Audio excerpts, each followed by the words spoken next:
We're going to talk about factoring. In particular, in this video, I want to focus on factoring the difference of two squares. We're going to start with a basic problem so I can refresh your memory on how we factor the difference of two squares, and then we're going to go beyond that.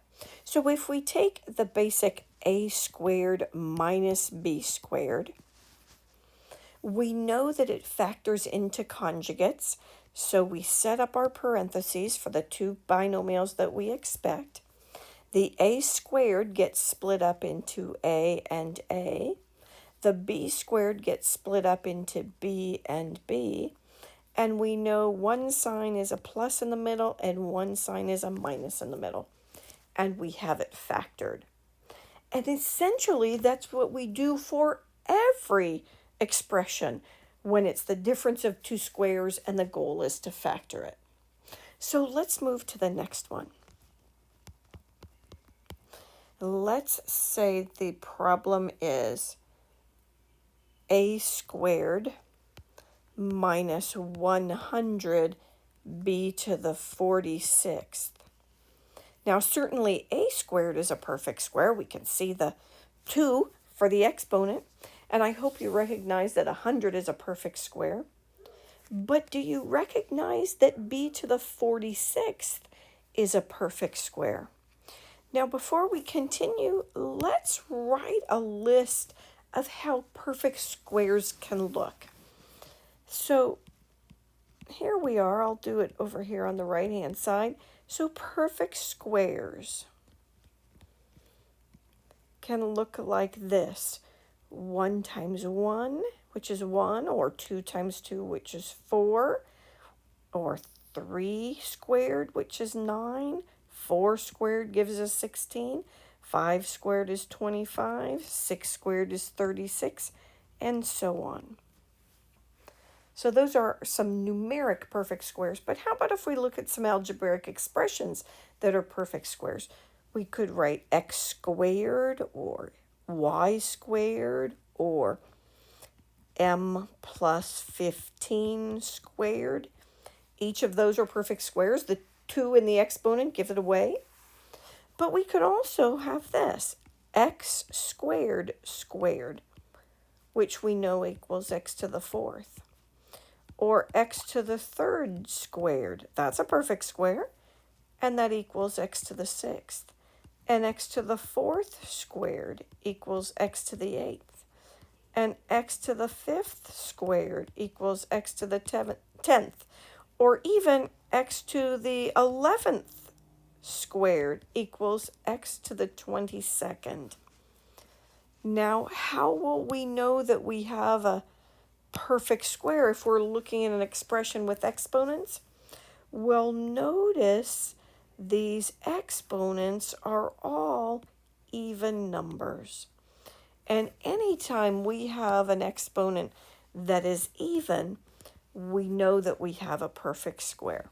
So coming back to the example that I wrote a few minutes ago, the a squared minus 100b to the 46th, that b to the 46th is a perfect square because it has an even exponent. So let me rewrite this expression so that those perfect squares really stand out. I know I have an a squared, but now I have a minus 10b to the 23rd squared. So now it's set up and ready to go so I can factor into my conjugates. So I set up my 2 sets of parentheses. Sometimes I pop the signs in right away with a plus and a minus because I know they're going to be there.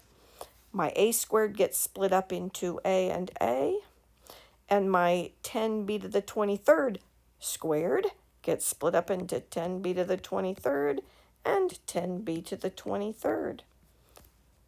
And you always peek at your answer and see if you can factor any more. Neither of these binomials is factorable, so this is done. Let's look at another one.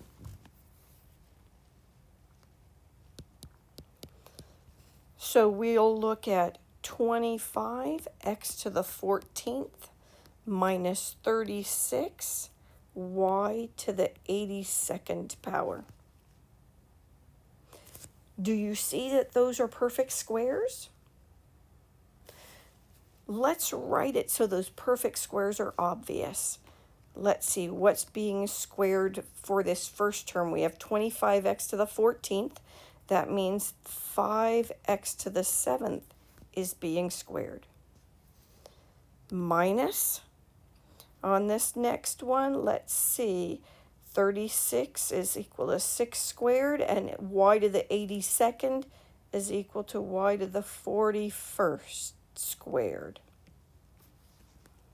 And now I have it set up and ready to go.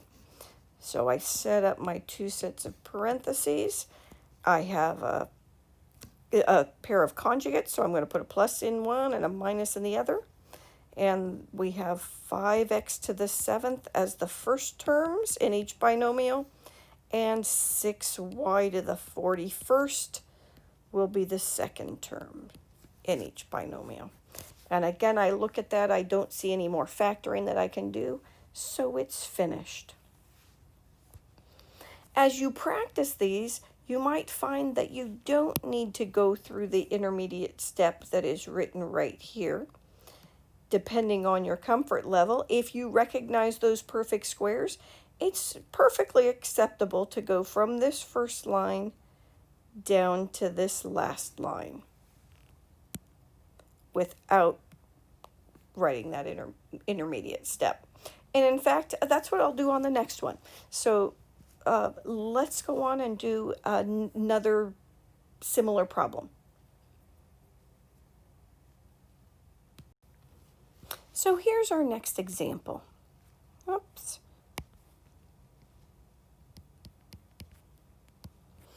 Let's let it be x to the 34th minus 144 a squared b to the 54th.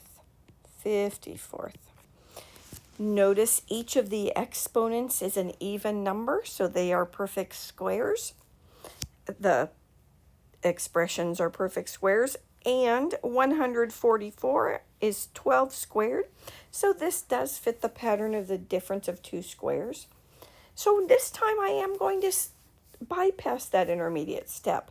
If you recognize that they're the difference of two squares, go ahead and set up your two sets of parentheses. We are expecting it to be conjugate, so I'm going to put my plus and my minus in. Now, x to the 34th is x to the 17th squared, so I would put an x to the 17th as the first term in each binomial. Let's see, for the second terms, I'll take more care. Since I have three expressions there in that monomial. 144 gives me a 12. A squared gives me an A, and that b to the 54th will give me b to the 27th. So I have 12ab to the 27th and a 12ab to the 27th. And I have it factored. Well, let's do one that's a little bit different. Here's the example. It is 9x to the 26th minus y plus 4, that y plus 4 in parentheses, squared. Do you recognize that this is also the difference of two squares? There's nothing that says that we have to have monomials being squared. We can have a binomial being squared, but it is still the difference of two squares. Let me write the first one. Let me write the first one so the perfect square is obvious. We have 3x to the 13th being squared, and we have y plus 4 being squared. So we set up our parentheses. I've got to make them a little bit bigger this time because we're going to have to be putting a binomial in there. I know I have conjugate, so I'm going to put my plus and my minus in. So I have 3x to the 13th up front. And I have y plus 4 squared, which I'm going to split up as y plus 4. And notice I'm putting in parentheses. When you have a binomial, those parentheses are important, particularly in the second factor. Now I'd like to write it without those inner parentheses, so let's just distribute their coefficients. Notice right here the coefficient is just a 1, so distributing that doesn't do a whole lot. So we just have 3x to the 13th plus y plus 4. And with our second factor, we're going to be factoring a -1, and this is why those parentheses are so critical. So we have 3x to the 13th minus y minus 4. And now we have it factored. Let's do another one. We'll let the problem be 36 x to the 3rd y to the 11th minus x to the 21st y. You'll notice that this is not the difference of two squares, but we always should be looking at our expression if we're factoring to see if we have a common factor. And this one does have a common factor of x to the 3rd y. So we're going to take that x to the 3rd y out first. So that would leave a 36 y to the 11 minus 1 is 10 minus x to the 21 minus 3 is 18. The y got factored out, and we have the binomial.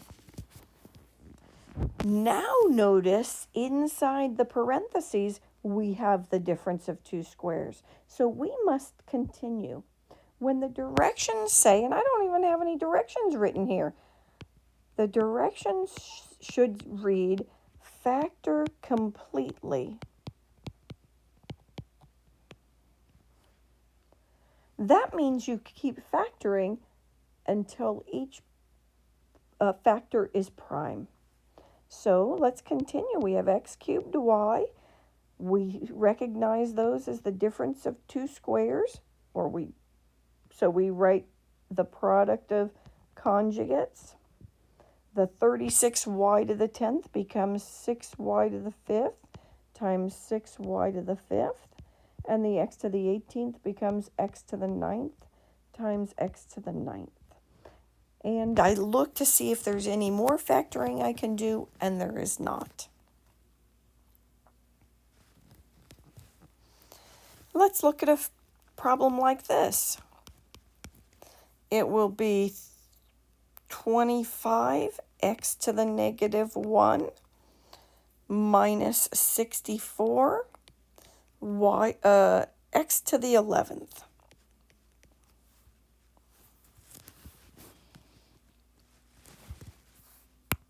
Notice again that there is a common factor. Now, we know it's x to a power. Remember, we look for the smallest exponent that we see on the x. We have a -1 and 11, and a -1 is smaller, so x to the -1 comes out. And then we have 25 minus 64x to the 12th. Now, remember how you get that 12. It's 11 minus -1 to get that 12. Do you recognize the difference of two squares again? I hope you recognize the 25 and the 64 is pretty common perfect squares. And again, our x to the 12th is a perfect square because the exponent is even.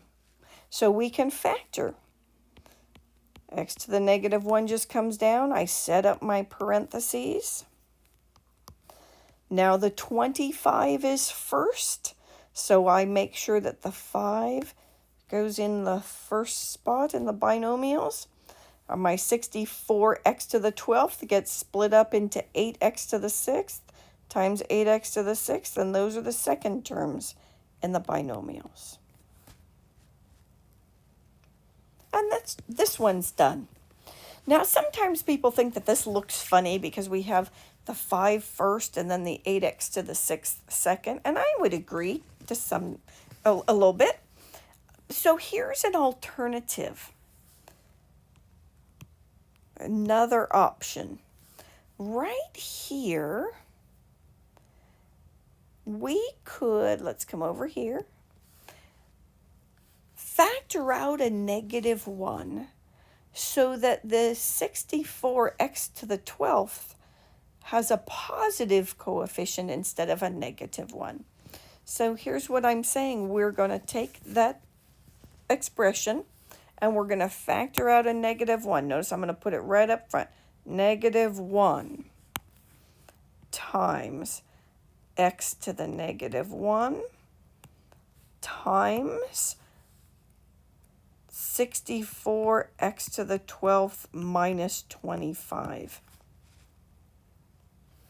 Do you see what happens? If we were to take this -1 and distribute, you would have the previous expression. So this is completely equivalent. But some people prefer it because now we have the term with the highest degree first instead of second. So let's continue with this problem. So the -1, the 1 part isn't critical. I'll just put the negative, x to the -1.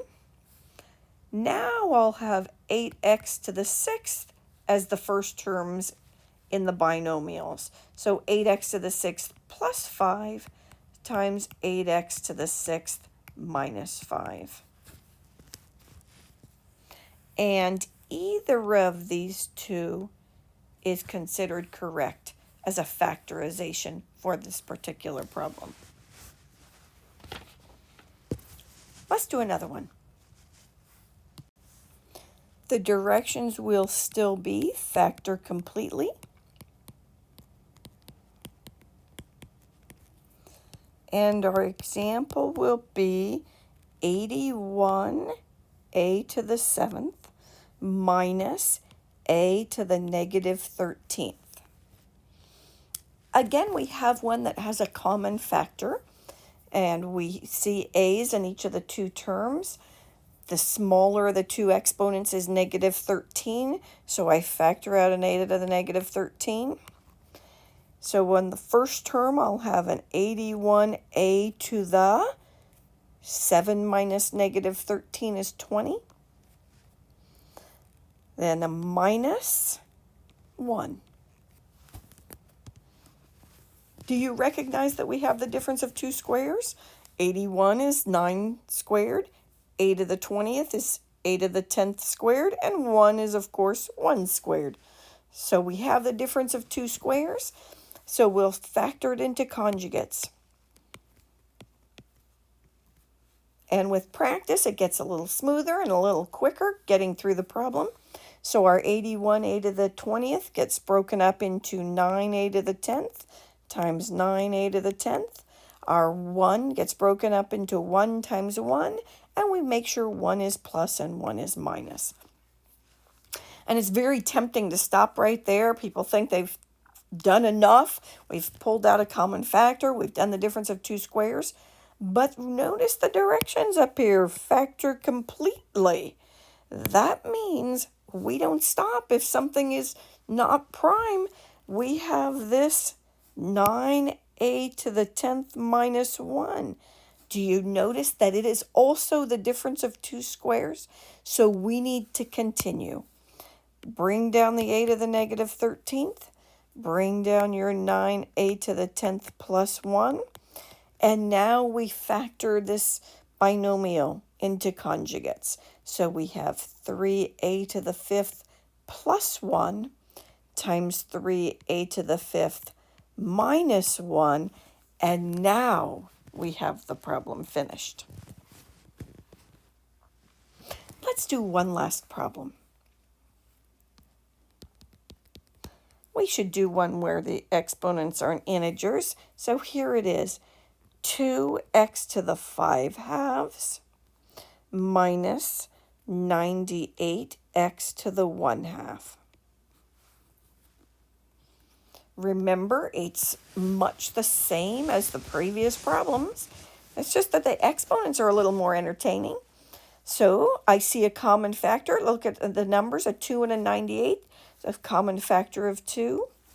They each have an x, so I'll have x to the, what's the smallest exponent? The 1/2. So for the first term, we'll have x to the 5/2 minus 1/2 is 4/2, but 4/2 is just 2, minus, if we factored out a 2 from that 98, that leaves 49, and the x to the 1/2 came out completely.